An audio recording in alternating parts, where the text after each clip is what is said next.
तो dear student, अब हम स्टार्ट करते हैं क्लास 10th का chapter number 3, pair of linear equation in two variables. ठीक है स्टूडेंट, तो जैसा कि आप देखते आ चुके हैं कि pair of linear equation in one variable आप पढ़ के कहाँ से आए हैं, क्लास 9th में। वहाँ पे क्या होता था, देखो जहाँ पर लीनियर यूज हुआ इक्वेशन के लिए, वहाँ पे मैक्सिमम पावर आपको कितनी मिल रही है, 1। लेकिन यहाँ पर आप ध्यान दीजिए, यहाँ क्या आया आपके पास, टू वेरिएबल। मतलब वहां अगर आप इक्वेशन पाते थे तो सिर्फ x तो x की टर्म में होती थी, y तो y के टर्म में ही होती थी। लेकिन यहाँ पे जो आपको इक्वेशन मिलेगी स्टूडेंट्स, वो इस फॉर्म में मिलेगी। किस फॉर्म में, x एंड y के फॉर्म में।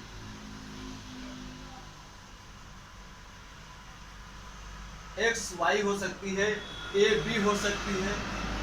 ठीक है, मतलब जो भी वेरिएबल्स होगा, वेरिएबल और क्या होता है आपका, कांस्टेंट। ठीक है, तो देखो कांस्टेंट जैसा जो वेरिएबल के पहले टर्म लिखा होता है इसको कहते हैं कांस्टेंट। ठीक है स्टूडेंट, तो ये जो है कांस्टेंट, ये इसको c जो है ये वेरिएबल है और ये आपका कांस्टेंट। ठीक है, तो ये ध्यान रखिए। तो यहाँ जो भी इक्वेशन मिलेगी वो आपको इस फॉर्म में मिलेगी। वहां पे दो वेरिएबल होंगे, सिंगल वेरिएबल से अब आपका काम नहीं चलेगा। ठीक है, तो अब देखिए मैं आगे स्टार्ट करता हूँ। इसकी जो आपको नॉर्मल इक्वेशन मिलेगी वो आपको किस फॉर्म में मिलेगी, ax plus by plus c is equal to 0। क्या होगी इक्वेशन आपको किस फॉर्म में मिलेगी, ax plus by plus c is equal to 0। ठीक है, तो अब स्टार्ट करते हैं। तो देखिए जैसे क्या होता है इसमें, सबसे पहले चीज तो आप क्या पढ़ेंगे, ग्राफिकल रिप्रेजेंटेशन। भाई कोई भी चीज ग्राफ के माध्यम से आप तो किसी को कैसे समझाएंगे, स्टार्टिंग हम वहीं से करेंगे। तो कैसे, देखिए जैसे क्लास 9 में आप 3 चीज पढ़ के आ चुके हैं। या तो लाइन आपकी क्या करती है, इंटरसेक्ट करती है। ठीक है, लाइन आपकी इंटरसेक्ट करती है, या तो लाइन पैरेलल होती है, या लाइन कोइंसिडेंट होती है। मतलब इसी पे आपकी दो लाइन। ठीक है, तो ये आप क्लास 9 में पढ़ के आए हैं। ठीक है, कैसे होगा क्या होगा, लेकिन यहाँ पे आप इसको इक्वेशन के माध्यम से सॉल्व करेंगे। ठीक, तो स्टार्ट करते हैं। सबसे पहले तो ग्राफिकल रिप्रेजेंटेशन है, कोई चीज दी गई है कैसे करनी है तो ये आपको बताते हैं। जैसे मान लीजिए कि आपको एक इक्वेशन दी गई है, 2x plus 3y is equal to 5। ठीक है, तो स्टार्ट करते हैं। तो सबसे पहले यहाँ पे आपको ये आना चाहिए कि हम क्या वैल्यू रखें जिससे हमको जो ये कांस्टेंट नंबर है ये हमको प्राप्त हो जाए। x या y किसी एक की वैल्यू आप रखेंगे तो हमें दूसरे की वैल्यू मिल जाएगी। ठीक है, तो देखिए प्रायः हम लोग किसकी वैल्यू रखेंगे, x की वैल्यू रखेंगे। तो सबसे पहले हाँ, आप जो है वैल्यू 1 भी रख सकते हैं, 2 भी रख सकते हैं, लेकिन मिनिमम जो है कम से कम 3 वैल्यू आप निकालेंगे क्लास 10th के अनुसार। ठीक है स्टूडेंट, तो देखिए सबसे पहले ये बात बना लीजिए, ये और ये ऊपर लिखेंगे x और नीचे लिखेंगे y। ऊपर लिखेंगे x और नीचे लिखेंगे y। तो यहाँ पे जब हम x की वैल्यू, देखिए x की वैल्यू जब 1 रखेंगे तो y की वैल्यू कितनी आ रही है, तो आप इस इक्वेशन में x की वैल्यू रख दीजिए। तो इक्वेशन में x की वैल्यू रखेंगे तो 2 × 1 plus 3y is equal to 5। तो 3y is equal to 3, y is equal to आपका आ जाएगा 1। ठीक है, तो यहाँ से आपको y की वैल्यू कितनी मिली, 1। फिर इसके बाद देखिए x की वैल्यू 0 रख दीजिए, x की वैल्यू 0 रख दीजिए, तो कितना होगा, 0 plus 3y is equal to 5, y is equal to 5/3। यहाँ से 5/3 रख दीजिए। हाँ, एक और अच्छा तरीका है कि अब y को आप 0 मान लीजिए। तो जब y को यहाँ पे 0 आप मानेंगे, लेकिन आप यहाँ भी वैल्यू रख के कर सकते हैं, कोई ऐसा नहीं। y को 0 जब मानेंगे तो एक और अच्छा जल्दी से जल्दी आपको सोल्यूशन मिलेगा, इसलिए मैं ऐसा कह रहा हूँ। तो देखिए y को जब 0 मानेंगे तो ये हो जाएगा 2x plus 0 is equal to 5, x is equal to 5/2। ठीक है, ये आपको क्या मिला, 3 इक्वेशंस आपको, मतलब 3 पॉइंट आपको मिल गए। ठीक है स्टूडेंट, अब आप ग्राफ तो बनाना जानते ही हैं, क्लास 9 में मैंने बताया है। तो अब इसका ग्राफ कैसे बनाते हैं वो मैं आपको दिखाता हूं। देखिए ग्राफ कैसे बनेगा। ग्राफ बनाने में आपको कोई भी कठिनाई के सामना नहीं करना, सिंपल सा आप ग्राफ बनाएंगे और सिंपल सा वो सॉल्व करेंगे। तो इसको मैं इधर लिख दूंगा 2x plus 3y is equal to 5। मैं यहाँ लिख दे रहा हूँ 2x plus 3y is equal to 5। अब इधर ग्राफ में बना दे रहा हूँ। देखिए तो ग्राफ के केस में क्या होता है, सबसे पहले तो ये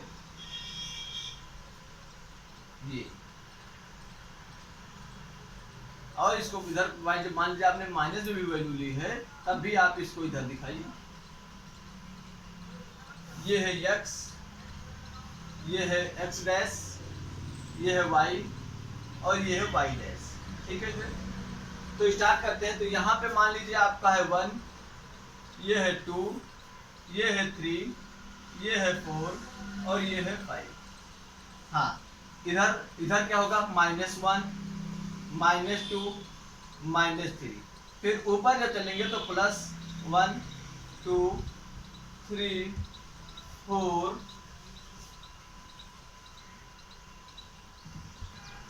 देखिए ये 4 हुआ और ये 5 हुआ। तो जब ऊपर गए तो प्लस, नीचे आएंगे तो माइनस, -1 -2 -3 -4 एंड -5। ठीक है, अब यहाँ पे पहली इक्वेशन क्या है कि x की वैल्यू 1 तो y की वैल्यू भी कितनी आ रही है, 1 आ रही है। तो इसको यहाँ पे ऐसे रख दीजिए पॉइंट, और यहाँ पे आप लिख दीजिए 1 1। ठीक है, फिर उसके बाद देखिए दूसरी वैल्यू क्या है, x की वैल्यू 0 तो y की वैल्यू है 5/3। तो x की वैल्यू 0 यही हो गई और 5/3 जो है कहाँ जाएगा आपका, 1 पॉइंट समथिंग जाएगा, 1.6 किसके आसपास जाएगा। तो ये देखिए ये आपका यहाँ जा रहा है लगभग 1.6 लगभग आपका यहाँ आएगा। ठीक है, तो इसको आप लिख लीजिए 0 और कितना 5/3। हाँ, एक चीज हमेशा ध्यान रखेंगे कि x की वैल्यू हमेशा पहले लिखी जाएगी कोऑर्डिनेट के उसमें, और y की वैल्यू बाद में लिखी जाएगी। और फिर उसके बाद थर्ड वाला देख लीजिए कि y की वैल्यू 0 तो x की वैल्यू कितनी आ रही है 5/2, मतलब लगभग जाएगी आपकी ये यहाँ पे 2.5। ठीक है, तो x की वैल्यू 5/2 और y की वैल्यू 0। ठीक है, अब क्या करना है, अब कुछ नहीं करना है, सिंपल से ये जो 3 पॉइंट्स आपको मिले हैं इनको ऐसे क्या कर देना है, मिला देना है। तो ये जो आपको लाइन दिख रही है ये आपकी लाइन बनी 2x plus 3y is equal to 5। ये हो गया इसका ग्राफिकल रिप्रेजेंटेशन। ठीक है स्टूडेंट, ये हो गया इसका ग्राफिकल रिप्रेजेंटेशन। अब क्या करना है, तो सबसे पहली चीज तो आपको सीखना है कि हम यहाँ से ये चीज कैसे निकालेंगे। जो सबसे मेन चीज है कि ये लिखा है तो सबसे पहले हम कोऑर्डिनेट के माध्यम से मतलब किस तरीके से इसको बनाएंगे, फिर इसको बनाने के बाद ग्राफ पे कैसे रिप्रेजेंट करेंगे। ये क्वेश्चन कभी कभी आपके लिए इम्पोर्टेंट हो जाते हैं। ठीक है स्टूडेंट, तो अब मैं आपको स्टार्ट करता हूँ फिर से आपके एक्सरसाइज 3.1 का जो क्वेश्चन है उससे रिलेटेड मैं 1-2 क्वेश्चन आपको करा दे रहा हूँ, फिर उसके बाद आप अपना हिसाब से एक्सरसाइज अपनी कंप्लीट कर लीजिएगा। ठीक है स्टूडेंट, तो देखिए फिर तो स्टूडेंट देखिए जैसे क्वेश्चन दिया गया कि 2 rails are represented by equation this and this, तो रिप्रेजेंट दिस इक्वेशन ज्योमेट्रिकली। ठीक है, तो इसमें क्या प्रॉब्लम भाई, आपको 2 इक्वेशन आपको दी गई है। ठीक है, अलग अलग हम इसका क्या निकालेंगे, सबसे पहले कोऑर्डिनेट क्या बन रहा है ये हम निकाल लेंगे। फिर अगर हम कोऑर्डिनेट जब निकाल लेंगे, कोऑर्डिनेट निकालने के बाद सीधा ग्राफ पे दिखा देंगे, तो सीधा सीधा हमें दोनों का क्या मिल जाएगा, जो भी उसकी इक्वेशन है, जो भी लाइन की इक्वेशन मिल रही है हमको, वो सीधी सीधी हमको वहां से मिल जाएगी। तो स्टार्ट करते हैं, देखिए क्या करना है इसमें। सबसे पहले इक्वेशंस आर। तो सबसे पहले फर्स्ट इक्वेशन यहाँ लिख लीजिए आप, x plus 2y is equal to 4, और दूसरी इक्वेशन यहाँ ले लीजिए 2x plus 4y is equal to 12। ठीक। हाँ, एक चीज ध्यान रखेंगे, जब भी आप एग्जाम कॉपी में ये इक्वेशंस निकालेंगे, वैल्यू पुट करेंगे, तो उसका जो भी काम करेंगे वो सीधा उसी के नीचे आप करते जाइए। जैसे x y की वैल्यू आपने निकाली, तो x की कुछ वैल्यू रख के फिर y की वैल्यू आप निकालेंगे, तो उसको सीधा नीचे रखते जाएंगे, दिखाएंगे कि हमने x की वैल्यू ये रखी तो y इतना है, सॉल्व करके फिर उस कॉलम में आप वैल्यू रखेंगे, सीधे वैल्यू नहीं रखेंगे। ठीक है स्टूडेंट, तो स्टार्ट करते हैं। देखिए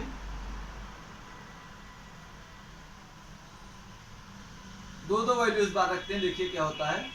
दो वैल्यू निकालते हैं, 3 निकालनी चाहिए, लेकिन यहाँ पे मैं आपको 2 वैल्यू से सिखाऊंगा कि वैल्यू मतलब आंसर वही आना है आपका। तो देखिए x की वैल्यू ऐसा एग्जाम कॉपी में कैसे लिखना है, ये देखिए, let x is equal to 1 या x इज इक्वल टू 0 मान लिए, तो 0 plus 2y is equal to 4। तो यहाँ से y की वैल्यू कितनी आएगी 2, इसको आप ऐसे करेंगे और फिर यहाँ लिखेंगे 0, यहाँ पे लिखेंगे 2। ठीक है, फिर let x is equal to 2, तो कितना होगा 2 plus 2y is equal to 4। यहाँ से वैल्यू निकालेंगे तो y की वैल्यू आएगी 1, तो ये हो जाएगी 2 और ये हो जाएगी 1। ठीक है, फिर इसी तरीके से इधर आ जाएं, इधर देख लेते हैं।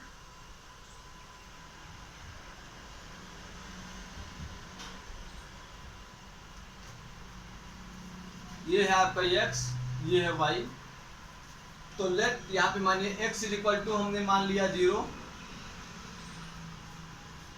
तो कितना हो जाएगा 0 plus 4y is equal to 12, y की वैल्यू आ जाएगी 3। ठीक है, फिर दूसरा केस देख लीजिए, let x is equal to अब मान लीजिए आप 2, तो कितना हो जाएगा 4 plus 4y is equal to 12, y की वैल्यू यहाँ से आ जाएगी 2। तो इसको यहाँ पे वैल्यू रख दीजिए आप, x की वैल्यू 0 रखे तो y की वैल्यू कितनी आई 3, फिर x की वैल्यू 2 रखे तो y की वैल्यू कितनी आई 2। ठीक है, तो अब इसके आगे देखिए, इसके आगे जब करते हैं तो अब इसको कहा उसने ग्राफ पे दिखा दीजिए, तो ग्राफ पे दिखाने में कोई दिक्कत तो होनी नहीं चाहिए आपको, सिंपल सा ऐसे ऐसे, ये x एक्सिस, ये y, ये x डैश, ये y और ये y डैश। ठीक है, इसको ऐसे आगे कर दीजिए भाई, ये तो अनंत तक जाएगी ना, इनफाइनाइट तक जाएगी ये। तो ये हो गई आपकी, ये हो गया आपका मान लीजिए 1, ये 2, ये 3 और ये 4, ऐसे कर 1 2 3 और ये कितना 4, ये -1 -2 -3, ये कितना हो गया -1 -2 -3। ठीक है, अब देखिए यहाँ पे x की वैल्यू 0 तो y की वैल्यू 2, x की वैल्यू 0 रखो तो y की वैल्यू यहाँ पे आई 2। दूसरे केस में x की वैल्यू 2 तो y की वैल्यू 1, मतलब ये वाली। ठीक है, इसको जब ऐसे आप ड्रा करेंगे तो देखिए आप जो स्केल का यूज करेंगे तो ये लाइन आपकी सीधी जाएगी। ठीक है सर, दूसरे केस में देखिए x की वैल्यू 0 तो y की वैल्यू 3 और x की वैल्यू 2 तो y की वैल्यू 2, मतलब ये वाला।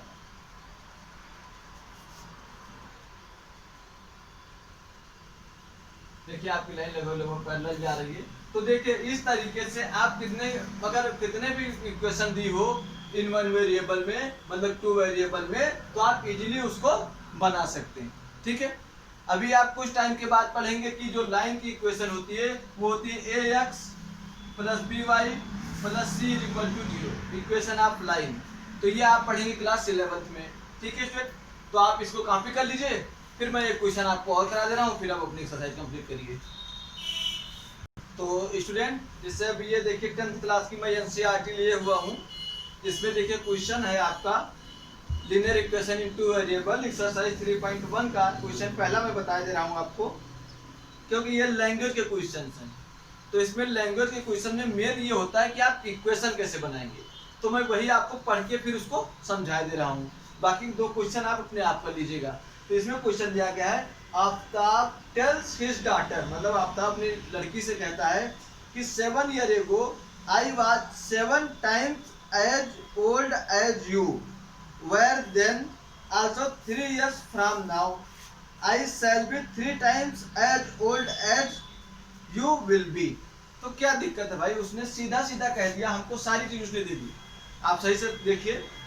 तो इसमें स्टार्ट करिए। देखो जो छोटा होता है उसको आप प्राय एक्स मानिए, जब भी एज का मैटर होगा कहीं भी, तो जो छोटा होगा उसको आप एक्स मानिए, वहां से इक्वेशन बनाने में आपको आसानी होगी। तो क्या करना है देखिए, let exercise 3.1 question number 1, let present age of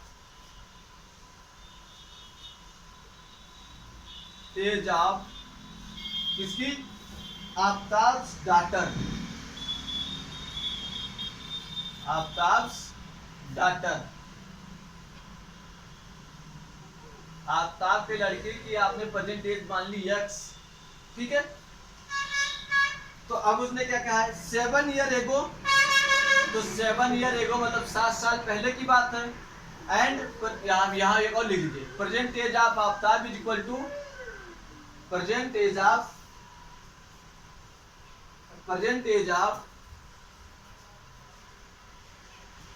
Aftab is equal to,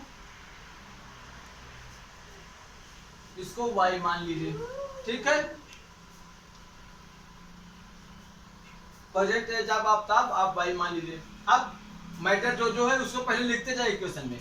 7 year एगो, 7 ईयर एगो मतलब 7 साल पहले, ठीक है।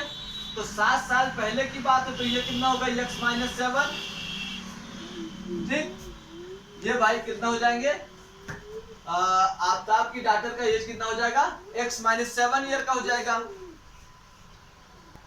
तो 7 ईयर एगो जब जाएंगे तो भाई उनके पिताजी की मतलब आफ्ताब की उम्र भी तो कम रहेगी 7 साल, तो ये हो जाएगी y माइनस 7।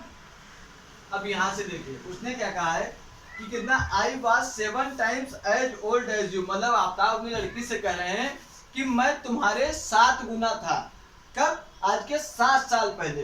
तो यहां से इक्वेशन देख लीजिए, तो x minus 7 is equal to y minus 7, मतलब इनका कहने मतलब समझिए कि जो ये 7 साल पहले ये जो बंदा था ये अपनी लड़की का 7 गुना था, ठीक है। कितना था, 7 गुना था। तो यहां से एक इक्वेशन आपको मिल जाएगी कितनी, 7x minus 49 is equal to y minus 7, ठीक है। यहां से इक्वेशन करेंगे तो कितना आएगा, 7x minus y minus 42 is equal to 0, ठीक है। ये उसने एक इक्वेशन दे दी, ठीक। अब क्या सेकेंड स्टार्ट करिए। फिर क्या कहा है, आल्सो 3 years फ्रॉम नाउ, मतलब अब से 3 साल बाद। तो यहाँ पे लिखिए आफ्टर 3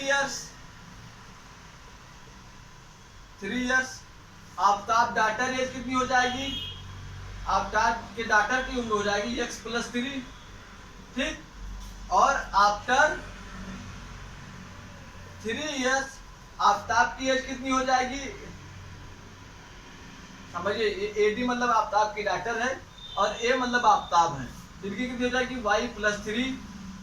अब क्या कह रहे हैं कि 3 साल बाद मैं तुम्हारा 3 गुना रहूंगा, तो यहाँ पे रख लीजिए आप 3 ब्रैकेट में x प्लस 3 ये बराबर कितना कह रहे हैं कि y प्लस 3, तो कितना हो जाएगा 3x plus 9 is equal to y plus 3। इसको इधर ले आइए, तो 3x minus y minus 3 minus 6 sorry plus 6 is equal to 0, ठीक है। ये आपको 2 इक्वेशन मिल गई, और जब 2 इक्वेशन आपको मिल गई तो यहाँ से आई थिंक आप इजीली ग्राफ रिप्रेजेंट कर सकते हैं, ठीक है। अच्छा अब यहाँ से देखिए, अभी आप आगे जब क्लास में आएंगे तो ये बहुत सिंपल से बात समझिए, ये बहुत सिंपली आपको क्या बताया जाएगा कि दोनों की उम्र कितनी है। प्रेजेंट रूल कितनी है वो मैं आपको नेक्स्ट क्लास में बताऊंगा, क्योंकि वो आपके नेक्स्ट एक्सरसाइज में। ठीक है स्टूडेंट, तो आई थिंक अब आप इसको इजीली कर सकते हैं। मान लीजिए कि अभी आपको निकालने को भी आ जाए कि एज कितनी है, तो दो इक्वेशन कैसे सॉल्व करते हैं सिंपली मैं बता दे रहा हूँ। देखिए ये कितना है 7x minus y is equal to 42, और फिर कितनी है 3x minus y is equal to -6। ठीक है, ये यहाँ से ये माइनस कर लेंगे, ये प्लस माइनस करते हैं तो ये प्लस हो जाता है, तो ये इससे कैंसिल हो जाएगा। ये कितना होगा 4x is equal to 48, x की वैल्यू कितनी आ जाएगी 12। मतलब जो आपकी वो क्या है, इसका क्या नाम है, आफ्ताब की लड़की है, उसकी उम्र आपकी आ रही है 12 साल। ठीक है, तो अगर लड़की की उम्र 12 साल आ रही है तो पिताजी की उम्र आप देख लीजिए, तो यहाँ वैल्यू रख दीजिए, तो 12 माइनस 7 मतलब 5, 35 और 7 वाई की वैल्यू आ जाएगी 42।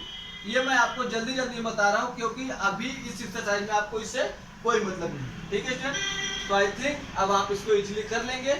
तो ओके क्लास, आप एक्सरसाइज 3.1 कंप्लीट करिएगा, और फिर मैं उसके बाद आपको जो है कल न्यू वीडियो में एक्सरसाइज 3.2 का मटेरियल आपको प्रोवाइड कराऊंगा। हाँ, मैंने एक चीज कहा था कि मैं आपको क्वेश्चन बताऊंगा जो प्रीवियस ईयर आए हैं, तो मैं उसको भी बना रहा हूँ।